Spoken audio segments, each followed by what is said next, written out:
नमस्कार and welcome to India global study. आज का हमारा टॉपिक रहेगा प्रश्नावली 1.2, जो कक्षा 10वीं की हमारी सीरीज चल रही थी। उसमें हमने पीछे वाली वीडियो में 1.1 कर ली थी। आज हम अध्याय प्रथम की दूसरी प्रश्नावली करेंगे। तो इसमें क्या दिया हुआ है, पहला क्वेश्चन इसका क्या है, पहला प्रश्न क्या दिया हुआ है, सिद्ध कीजिए कि वर्गमूल 5 एक अप्रिमेय संख्या है। हमें सिद्ध करना है कि वर्गमूल 5 जो ये दिया हुआ है ये एक अप्रिमेय संख्या है। तो इसको समझने का हमारे पास क्या तरीका है, इसको सिद्ध करने का हमारे पास क्या तरीका है। वैसे तो इसको ऐसे सवाल इसमें 1.2 में जो भी सवाल है वो लगभग याद रखने वाले ही हैं, ज़्यादा समझने लायक कुछ नहीं। इसमें से मेन बातें हैं वही चीज़ आप रखोगे। अगर यहाँ पे √2 आ जाए, वर्गमूल 2 आ जाए, वर्गमूल 3 आ जाए, वो सेम ही बातें लिखोगे, सेम ही लाइन लिखोगे आप। तो हम शुरू करते हैं। तो सिद्ध करना है, अप्रिमेय सिद्ध करना है। तो सबसे पहले हम क्या करेंगे, इसका उल्टा मान लेंगे कि ये अप्रिमेय संख्या है। तो हम मान लेंगे, मानना जो ये वर्गमूल 5 है ये एक परिमेय संख्या है। क्या ये परिमेय संख्या है? परिमेय संख्या कौन सी होती है? जो p बटा q के रूप में लिखी जाए या जो a बटा q के रूप में लिखी जाए।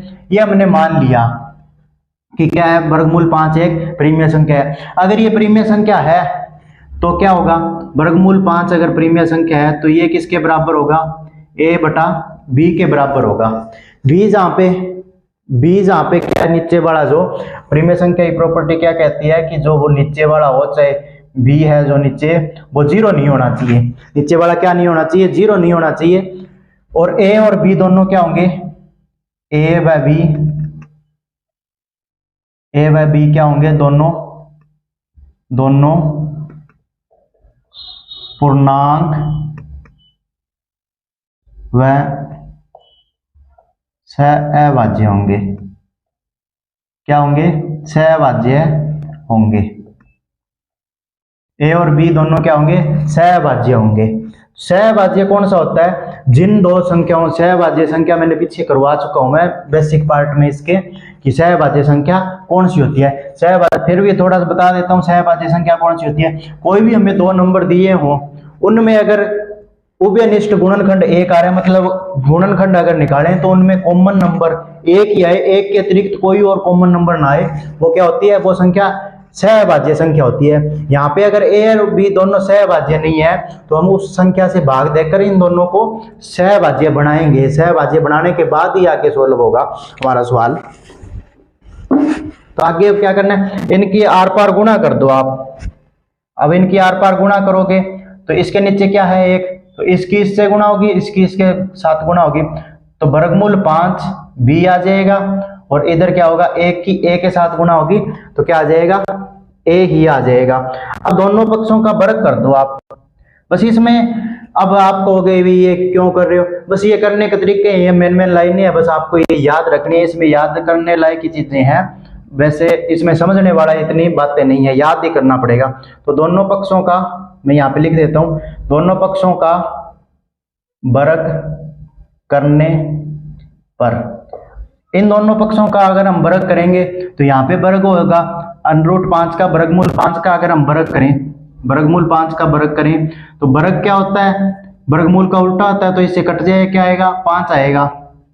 तो यहाँ पे आ जाएगा 5 और इसका b का क्या हो जाएगा, स्क्वायर, b 5 b स्क्वायर और बराबर इधर क्या हो जाएगा, a वर्ग, a का वर्ग हो जाएगा।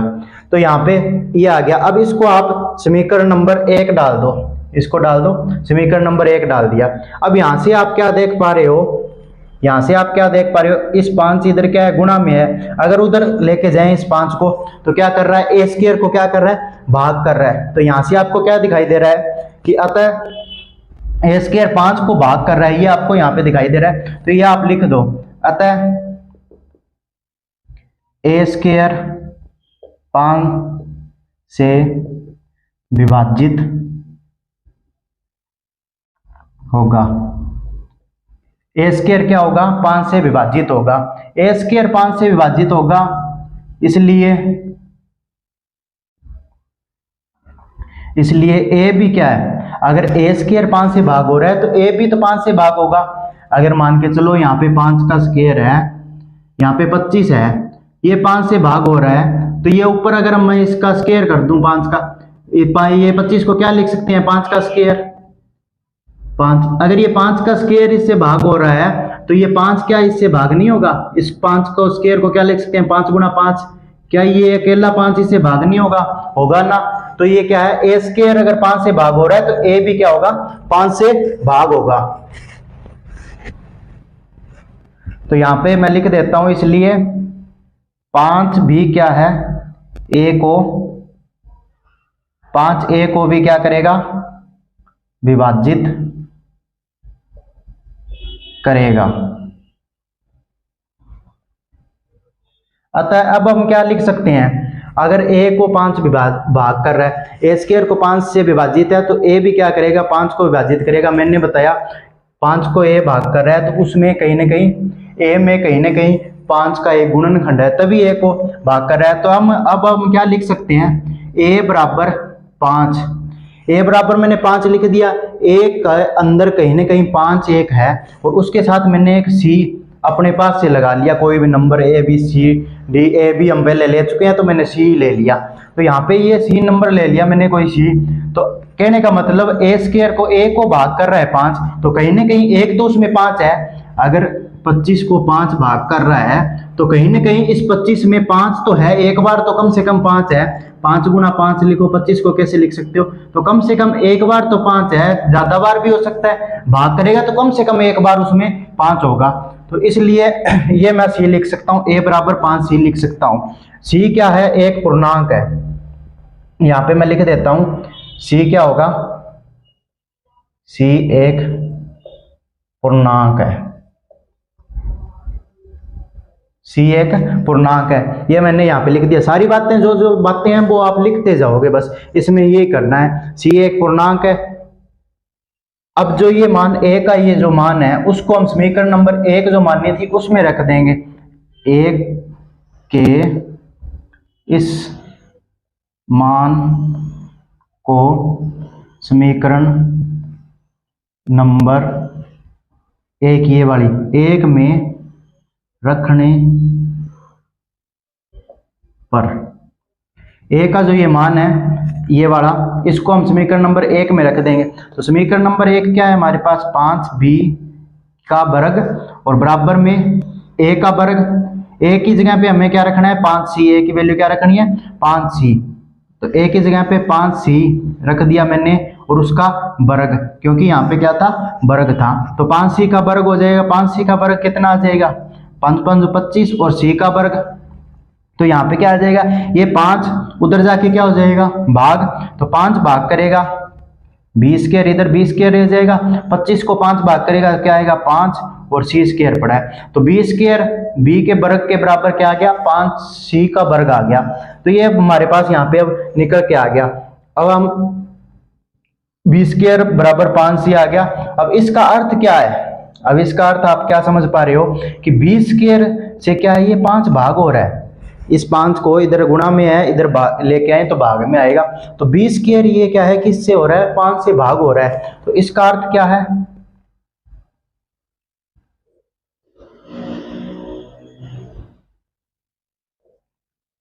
इसका अर्थ है कि 20 स्क्वायर 5 से विभाजित है। इसलिए क्या होगा, ऊपर लिख देता हूं बाकी की लाइन में, इसलिए 5, इसलिए b भी 5 से विभाजित होगा। अगर यहाँ पे देखो आप, इसका अर्थ क्या है 20 स्क्वायर 5 से विभाजित है, तो इसलिए b भी क्या होगा 5 से विभाजित होगा।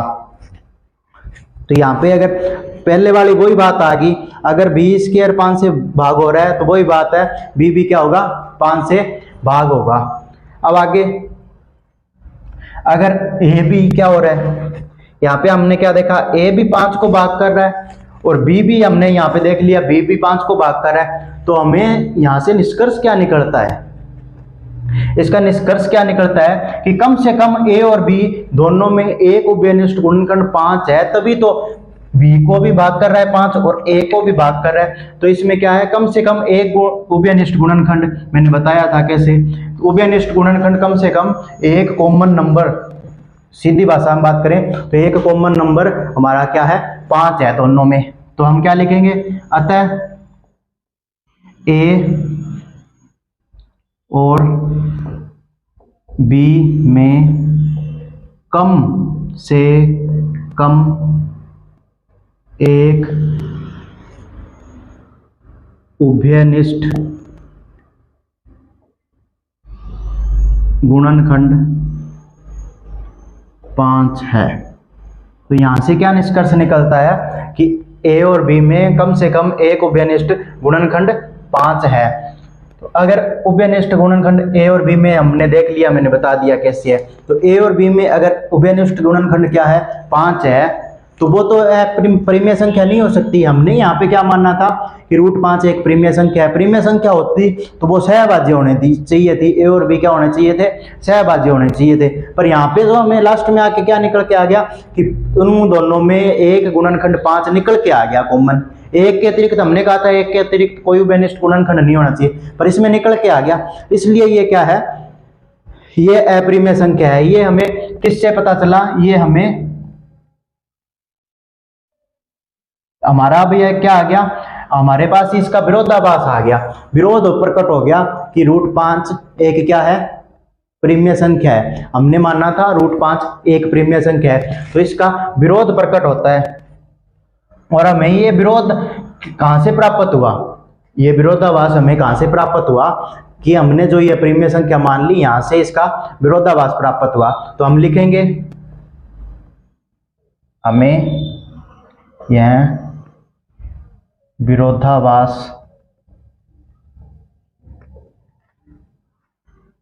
अपनी त्रुटिपूर्ण कल्पना, जो हमने कल्पना की थी ये वाले की √5 एक परिमेय संख्या है, उसके कारण हमें क्या हो गया, विरोधाभास प्राप्त हो गया। त्रुटिपूर्ण कल्पना के कारण प्राप्त हुआ। क्या प्राप्त हुआ कि √5 एक परिमेय संख्या है। जो हमने ये कल्पना की थी कि परिमेय संख्या है, उसके कारण हमारा यहाँ पे आके विरोध प्राप्त हो गया, परिमेय संख्या है। तो अब हम क्या करेंगे, अब हम ये निष्कर्ष निकालते हैं।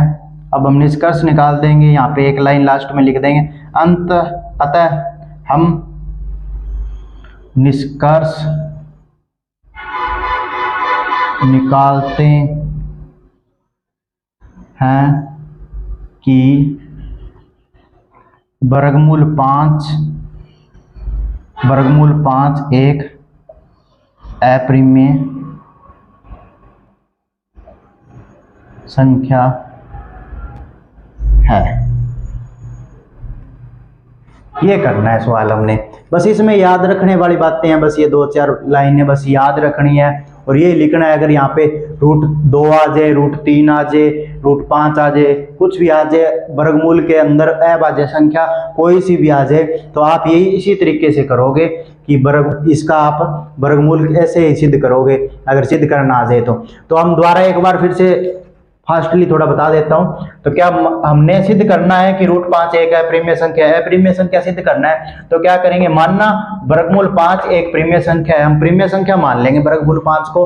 तो अगर परिमेय संख्या √5 एक परिमेय संख्या है तो उसको a/b के बराबर लिख देंगे, क्योंकि परिमेय संख्या की प्रॉपर्टी क्या है कि a/b के रूप में होना चाहिए। तो a/b के रूप में लिख देंगे और नीचे वाला 0 नहीं होना चाहिए, b के बराबर क्या नहीं होना चाहिए, 0 नहीं होना चाहिए। a व b दोनों पूर्णांक होने चाहिए, पूर्णांक कोई सा भी हो सकता है, माइनस वाला भी, प्लस वाला भी, 0 भी हो सकता है। तो ए और बी दोनों पूर्णांक होने चाहिए और साथ में क्या होना चाहिए, सहभाज्य होना चाहिए। सहभाज्य मैंने बता दिया कि इन दोनों के बीच में एक के अतिरिक्त कोई उभयनिष्ठ गुणनखंड नहीं आना चाहिए, वो होता है सहभाज्य। तो ये दोनों क्या होना चाहिए, सहभाज्य होना चाहिए। इनकी आर पार गुणा करेंगे, अपने पास आ जाएगा वर्गमूल 5b बराबर a। तो अब इन दोनों का वर्ग कर देंगे, इन दोनों साइडों के वर्ग करेंगे तो वर्ग करने पे हमारे पास क्या आ जाएगा, 5b² बराबर a²। इसको मैंने समीकरण नंबर 1 डाल दिया। अब आगे करेंगे, अतः a² यहां से क्या पता चल रहा है, a² b को भाग कर, a² 5 को भाग कर रहा है, 5 क्या कर रहा है, a को भाग कर रहा है a² को, तो a को भी करेगा। यहां से पता चल रहा है भी a² जो है 5 से भाग हो रहा है, तो a भी क्या होगा, 5 से भाग होगा। वो कैसे होगा बता दिया मैंने। तो अगर a जो है 5 से भाग हो रहा है, तो उसमें कहीं ना कहीं a के अंदर कहीं ना कहीं एक गुणनखंड 5 है, तभी तो वो 5 से भाग होगा। तो मैंने यहाँ पे ये अपने आप से मान लिया कि a बराबर 5, c मैंने दिखा दिया। c क्या है, एक पूर्णांक है, c मैंने यहाँ पे कोई पूर्णांक संख्या ही माननी है, पूर्णांक के अतिरिक्त कुछ नहीं माना। तो a के इस मान को समीकरण नंबर जो ये a का ये मान है, उसको इस समीकरण नंबर 1 में रखेंगे। 1 में रखने पे हमारे पास आ गया b² बराबर 5c²। तो इसका अर्थ अब क्या है, इसका अर्थ फिर से देखो, ये b² को भाग कर रहा है 5, b² को 5 भाग कर रहा है तो b को भी करेगा। अगर b को करेगा तो हम निष्कर्ष क्या निकालते हैं कि अगर a और b को दोनों को 5 भाग कर रहा है, तो उसमें क्या है, a और b दोनों में एक उभयनिष्ठ गुणनखंड, कम से कम एक उभयनिष्ठ गुणनखंड क्या है, 5 है, तभी वो a और b दोनों को भाग कर रहा है। हमें यह विरोधाभास अब 5 कर रहा है, तो ये तो सहभाज्य नहीं रहा, फिर a और b दोनों सहभाज्य नहीं रहे, तो ये सहभाज्य नहीं रहे, मतलब कि ये प्रीमेय संख्या हमने जो कल्पना की थी वो हमारी कल्पना गलत है। तो वो हमारी कल्पना कहां से प्राप्त हुई, हमारी त्रुटिपूर्ण कल्पना के कारण प्राप्त हुई। ये विरोध हमारी कल्पना का क्या हो गया, सॉरी विरोध प्राप्त हो गया। कि क्या विरोध प्राप्त हुआ कि √5 एक प्रीमेय संख्या है, पर ये प्रीमेय संख्या नहीं है। यहाँ पे ये लाइन लिख देंगे, हमें यह विरोधाभास अपनी त्रुटिपूर्ण कल्पना के कारण प्राप्त हुआ कि वर्गमूल 5 एक प्रीमेय संख्या है। हमने जो मानना था कि वर्गमूल 5 एक प्रीमेय संख्या है, वो हमारी कल्पना गलत थी, उसका विरोध प्राप्त होता है यहाँ पे कि यहाँ पे क्योंकि उभयनिष्ठ गुणनखंड 5 आ गया। तो अतः हम निष्कर्ष निकालते हैं। निष्कर्ष क्या निकालते हैं कि जो वर्गमूल 5 है वो एक अप्रीमेय संख्या है, प्रीमेय संख्या नहीं है। इतना करना है इस सवाल में, और दूसरा सवाल हम देखेंगे आगे। आज के लिए इतना ही। जय हिंद, जय भारत।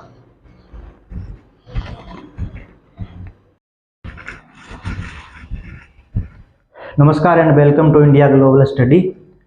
अब हम करते हैं क्वेश्चन नंबर 2। क्वेश्चन नंबर 1 हमने पीछे कर लिया है, क्वेश्चन नंबर 2 करते हैं। क्वेश्चन नंबर 2 में क्या दिया हुआ है, सिद्ध कीजिए कि 3 + 2 वर्गमूल 5 एक अप्रीमेय संख्या है। हमें सिद्ध करना है कि ये वाला जो है एक अप्रीमेय संख्या है। तो वही बात करनी है, हमने उसके विपरीत मान लेना है। मानना क्या मानना है, मानना जो दिया है 3 + 2 वर्गमूल 5 क्या है, एक प्रीमेय संख्या है। हमने ये मान लिया। अगर हम ये प्रीमेय संख्या है तो ये क्या होगी, 3 + 2 जो ये पूरी संख्या है ये किसके बराबर होगी, a/b के बराबर होगी। प्रीमेय संख्या क्या होती है, a/b के रूप में लिखी जाती है। a/b के बराबर होगी, और क्या होगा, b बराबर क्या नहीं होना चाहिए, 0 नहीं होना चाहिए। और a व b दोनों पूर्णांक व सहभाज्य होंगे। सहभाज्य कौन से होते हैं, जिनमें एक के अतिरिक्त कोई उभयनिष्ठ गुणनखंड ना आए, वो क्या होते हैं, सहभाज्य होते हैं। तो a और b दोनों सहभाज्य होने चाहिए, तभी हम उनको प्रीमेय संख्या कह सकते हैं। अब इसमें क्या कर सकते हैं, अब ये हमें दिया हुआ है, इसको अब सॉल्व कर लो थोड़ा सा। तो ये 3 इधर प्लस में, उधर जाके क्या हो जाएगा, माइनस में। 2 वर्गमूल 5 बराबर a/b - 3। ये 3 इधर प्लस का था, दूसरी तरफ आके माइनस हो गया। जो a प्लस का होता है वो माइनस हो जाता है, माइनस होता है वो प्लस हो जाता है, गुणा होता है वो भाग हो जाता है, भाग होता है वो गुणा हो जाता है, बराबर से दूसरी तरफ जाके। तो यहाँ पे ये आ गया। अब इन दोनों को एलसीएम लेके सॉल्व करो, क्या आएगा, a, यहाँ पे दोनों का एलसीएम आ गया b अपने पास, b एलसीएम आ गया। यहाँ पे एलसीएम लेने के बाद यहाँ पे क्या आएगा, b से b कट के a आ जाएगा, और यहाँ पे आ जाएगा 3b। और इधर क्या है 2√5 है, 2√5 है। इधर ये 2 क्या है गुणा में है, इधर आके क्या हो जाएगा भाग में। तो वर्गमूल 5 के बराबर क्या आ जाएगा a-3b बटा ये b है। आप 6 ना समझ लो इसको, 6 ना समझ लो, ये 2b a-3b बटा 2b ये हमारा आ गया। अब आप यहां से क्या देख रहे हो कि a और b हमारे क्या है, यहाँ पे हम देखेंगे a भी पूर्णांक है, b भी पूर्णांक है, हम लिख चुके हैं, 3 भी पूर्णांक है, 2 भी पूर्णांक है, ये सारे क्या है पूर्णांक है। पूर्णांक का क्या होता है, अगर हम दो पूर्णांक कोई भी दो पूर्णांक आपस में जोड़ें, घटाएं, गुणा करें, भाग करें, कोई भी पूर्णांक को जोड़ें, घटाएं, गुणा कुछ भी करें तो वो निकल के पूर्णांक आता है। अगर इन सबको हम सोल्व करेंगे, पूर्णांकों को आपस में जोड़ें, घटाएं, गुणा भाग कुछ भी करेंगे तो वो पूर्णांक आएंगे। कहने का मतलब ये सारा का सारा क्या है पूर्णांक है। अगर ये पूर्णांक है तो ये क्या है परिमेय संख्या है। चूंकि a b 2 और 3 ये सारे क्या है a b 2 और 3 सभी पूर्णांक है, सभी क्या है पूर्णांक है। अगर ये पूर्णांक है तो ये वाला क्या होगा, ये सारे पूर्णांक है तो ये वाला क्या है, ये क्या है परिमेय संख्या होगी। पूर्णांक का जोड़ घटा गुणा भाग करें वो परिमेय संख्या होती है, बटा b के रूप में, नीचे 0 नहीं है तो ये क्या होगी परिमेय संख्या होगी। तो a-3b बटा 2b ये क्या है एक परिमेय संख्या है। अगर ये परिमेय संख्या है, ये परिमेय संख्या है तो ये भी परिमेय होनी चाहिए, पर हमें ये पीछे कर चुके हैं, ये तो क्या है अपरिमेय संख्या है। तो ये तो हमारा विरोध प्राप्त हो गया। यहाँ पे क्या विरोध प्राप्त हुआ कि ये वाला क्या है परिमेय संख्या है, तो ये वाला परिमेय संख्या नहीं हो सकता क्योंकि ये क्या है अपरिमेय संख्या। अपरिमेय संख्या आप गुणा करो, कोई भी अपरिमेय संख्या के साथ कोई भी आप गुणा करोगे तो वो अपरिमेय ही होगी, उसमें कोई भी परिमेय संख्या जोड़ दोगे या घटा दोगे वो भी अपरिमेय होगी। तो ये क्या है, अब हम लिखेंगे हमारा यहाँ पे विरोध प्राप्त हो गया। क्या विरोध प्राप्त हुआ कि हमने ये जो कल्पना की थी कि ये परिमेय संख्या है, ये परिमेय संख्या नहीं है, ये क्या है अपरिमेय संख्या है। अब हम आगे देखेंगे, अब हम यहाँ पे लिख देंगे कि अब हमें क्या हो रहा है, यहाँ पे हम ये परिमेय तो ये भी परिमेय होनी चाहिए, पर हमारा तो ये परिमेय नहीं है। तो यहाँ पे क्या हो रहा है, परंतु यहाँ विरोधाभास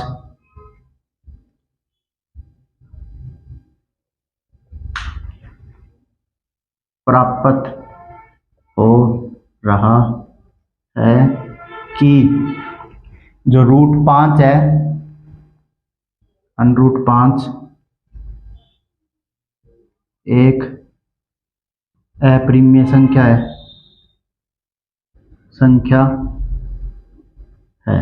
परंतु अब वर्गमूल 5 तो अपरिमेय, ये परिमेय हो नहीं सकती। यहाँ पे विरोध प्राप्त हो रहा है कि ये परिमेय है, इसका विरोध प्राप्त हो रहा है कि ये अपरिमेय है, तो ये तो अपरिमेय है ही है, तो अब यहाँ पे लिख दिया।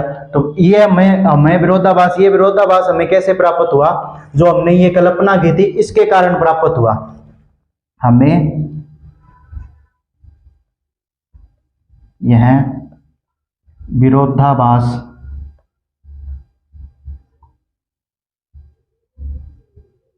अपनी त्रुटिपूर्ण कल्पना के कारण प्राप्त हुआ कि वर्गमूल 5 त्रुटिपूर्ण कल्पना के कारण प्राप्त हुआ कि 3 + 2√5 2 वर्गमूल 5 जो हमने ये परिमेय मानना था कि यह 3 + 2√5 एक परिमेय संख्या है। इसके कारण हमें ये प्राप्त हुआ है। तो अतः हम निष्कर्ष निकालते हैं कि 3+2 वर्गमूल 5 एक अपरिमेय संख्या है। आपको ये नीचे दिखाई दे रहा है? अगर नहीं दिखाई दे रहा, थोड़ा कैमरा नीचे कर देता हूँ, दिखाई दे रहा है। अतः हम ये निष्कर्ष निकालते हैं कि वर्गमूल ये 3+2√5 एक अपरिमेय संख्या है। दोबारा बता देता हूँ, हमने मान लिया, हमें ये सिद्ध करना है कि ये अपरिमेय संख्या है, तो हमने मान लिया कि ये एक परिमेय संख्या है। हमने इसका विपरीत, इसका उल्टा मान लिया कि ये क्या है, परिमेय संख्या है। अगर ये परिमेय संख्या है तो a बटा b के रूप में लिखी जाएगी, जहाँ पे b बराबर 0 नहीं आना चाहिए, a और b दोनों पूर्णांक व सहभाज्य होने चाहिए। फिर हमने क्या किया, इस 3 को उधर लेके गए, माइनस कर दिया, एलसीएम लेके क्या आया, a - 3b बटा b आ गया। फिर हमने जो ये 2 गुणा में था उसको उधर ले गए, ये क्या हो गया, इसके भाग में। यहाँ पे हमें क्या दिखाई दे रहा है, a b 2 और 3, a b 2 और 3 ये सारे क्या है, पूर्णांक है। ये अगर पूर्णांक है तो क्या होगा, ये सारी जो संख्या है, ये अगर सारे पूर्णांक है तो ये सारी संख्या क्या होगी, परिमेय संख्या होगी। परंतु यहाँ विरोधाभास प्राप्त होता है कि √5 वर्गमूल 5 एक अपरिमेय संख्या है। यहाँ पे इसका विरोध प्रकट हो रहा है कि ये जो है ये अपरिमेय संख्या है। तो ये यहाँ पे क्या दिखाई दे रही है, यहाँ पे तो इसके बराबर ये परिमेय, तो ये भी परिमेय होनी चाहिए, पर ये तो परिमेय है नहीं, ये तो हमें पता है, पीछे हम सिद्ध कर चुके हैं कि ये अपरिमेय है। तो इसका विरोध प्राप्त हो रहा है कि ये अपरिमेय संख्या है। तो हमें यह विरोधाभास अपनी त्रुटिपूर्ण कल्पना के कारण प्राप्त हुआ कि 3+2√5 एक परिमेय संख्या है। हमने जो ये मानना था, इसके कारण हमें यहाँ पे विरोध प्राप्त हुआ है। तो क्योंकि यहाँ पे परिमेय दिख रहा है, ये अपरिमेय है, तो ये विरोध प्राप्त हो रहा है। तो अतः हम निष्कर्ष निकालते हैं कि 3+2√5 एक अपरिमेय संख्या है। ये सवाल था। अब आगे हम तीसरा क्वेश्चन करते हैं। अब क्वेश्चन नंबर 3 है हमारे सामने। क्वेश्चन नंबर 3 करेंगे अब हम। क्या है, सिद्ध कीजिए कि एक निम्नलिखित संख्याएं अपरिमेय संख्या है। हमें सिद्ध करना है कि ये जो संख्याएं दी हुई है ये सारी की सारी क्या है, अपरिमेय है। तो हम मान लेंगे, पहला सवाल करते हैं इसका।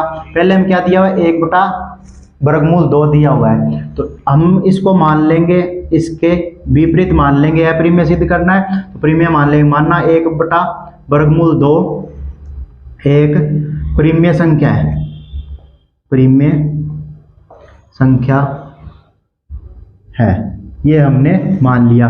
1/√2 अगर परिमेय संख्या है तो 1/2 अगर 1/√2 अगर परिमेय संख्या है तो ये क्या होगी, a बटा b के बराबर होगी। और b बराबर नीचे वाला क्या नहीं होना चाहिए, b बराबर 0 नहीं होना चाहिए। और a और b क्या होना चाहिए, दोनों सहभाज्य होने चाहिए। a व b पूर्णांक व सहभाज्य होने चाहिए। a व b दोनों पूर्णांक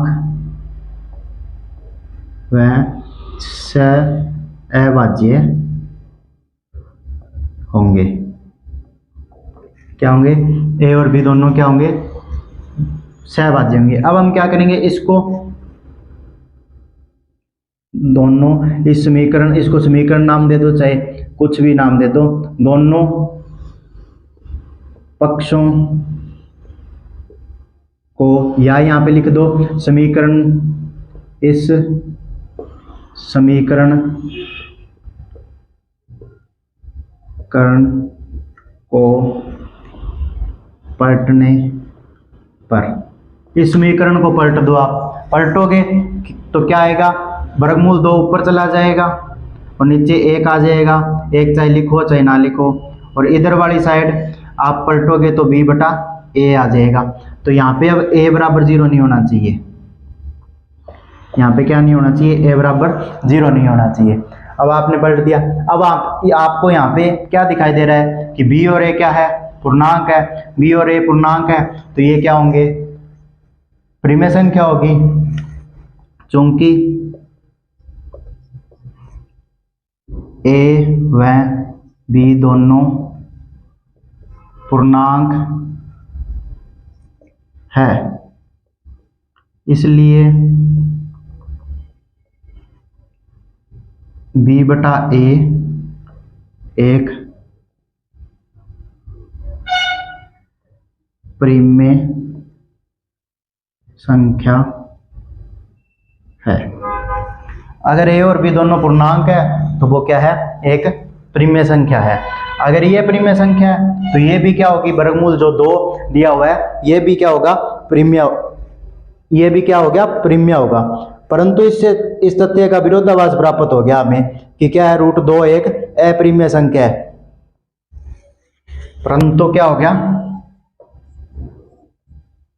हमें इस तथ्य का विरोधाभास प्राप्त होता है कि जो ये वर्गमूल 2 दिया है वो एक अपरिमेय संख्या है। अपरिमेय, क्योंकि ये परिमेय संख्या के बराबर आ गई, तो ये परिमेय संख्या के बराबर आ गई तो परिमेय होनी चाहिए थी, परंतु ये तो अपरिमेय, तो यहाँ पे विरोधाभास प्राप्त होता है कि ये अपरिमेय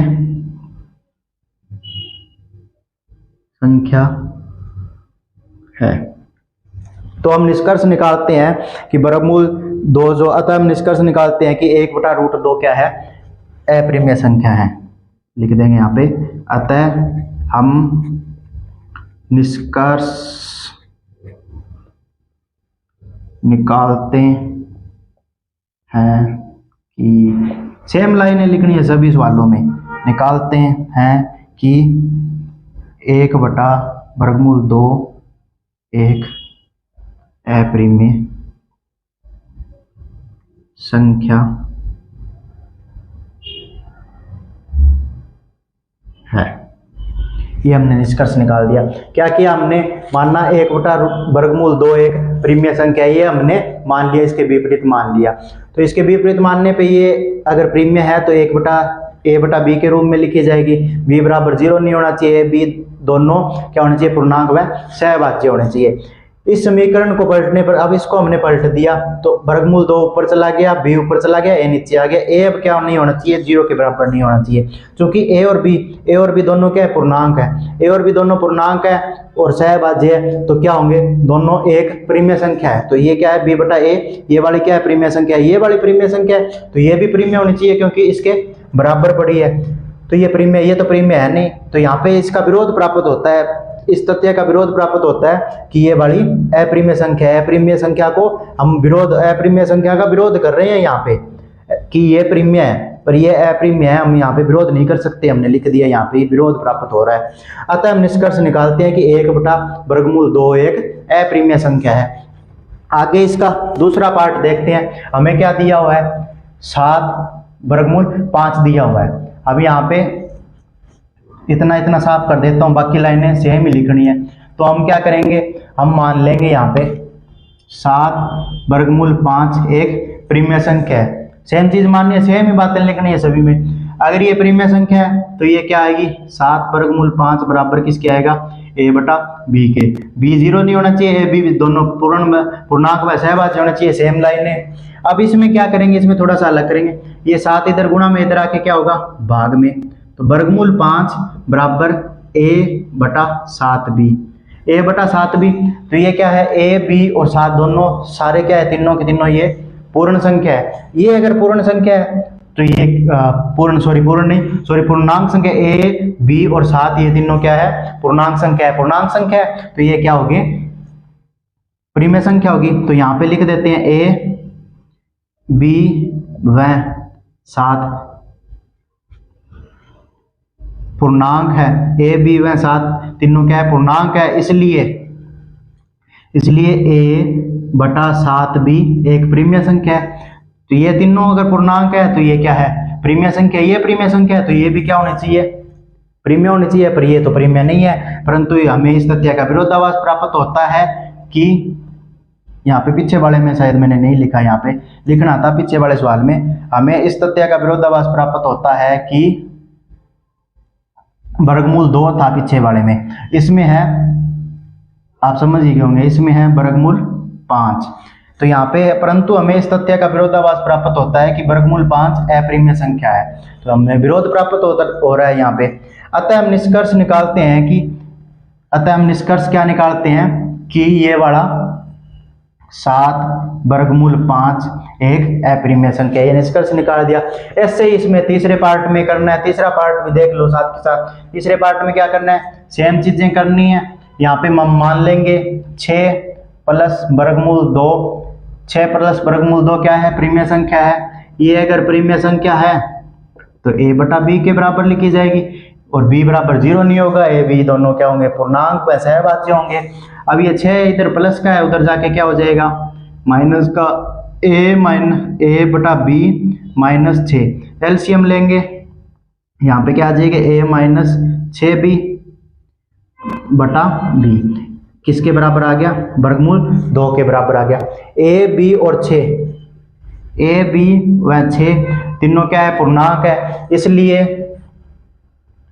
a minus 6b, a minus